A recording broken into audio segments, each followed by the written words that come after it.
Hello friends, welcome to my channel. Friends, ఇప్పుడే Ramayana teaser అయితే వచ్చింది. నేనైతే ఇప్పుడే చూసాను Ramayana teaser.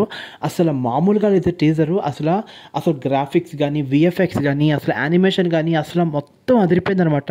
And శ్రీరాముడిగా Ranbir enter అయినప్పుడు వచ్చే గూస్ బంప్స్ వేరనమాట. ఈ రామాయణ మూవీలో సాయి పల్లవి సీతగా యాక్ట్ చేస్తున్నారనమాట. అండ్ సీతా రోల్లో అయితే మాత్రం సాయి పల్లవి నిజంగా ఏంటంటే మ్యాచ్ అయిపోయింది. అండ్ ఇందులో రావణాసుడి గెటప్ మాత్రం యష్ అయితే చేస్తున్నారనమాట.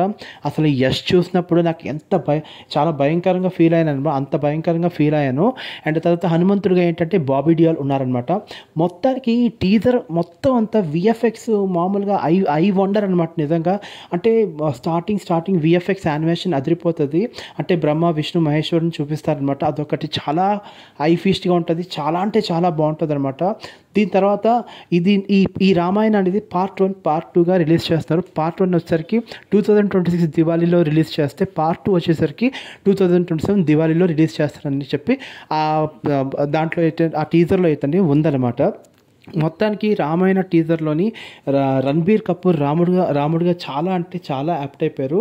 అసలు నిజంగా సెట్ అయిపోయారని చెప్పొచ్చు. అంటే క్యారెక్టర్కి నిజంగా ఏంటంటే ఒక న్యాయం చేస్తారేమో నాకు అనిపిస్తుంది. అంత బాగుంది టీజర్.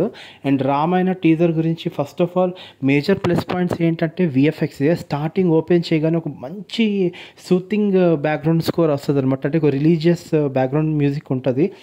మామూలుగా లేదు. మీరైతే ఖచ్చితంగా చూడండి టీజరు. చాలా అంటే చాలా బాగుంది. చూసిన తర్వాత మీ కమెంట్స్ ఏంటనేది నా కమెంట్స్లో పెట్టండి, నా కమెంట్ సెక్షన్లో పెట్టండి. ఓకేనా?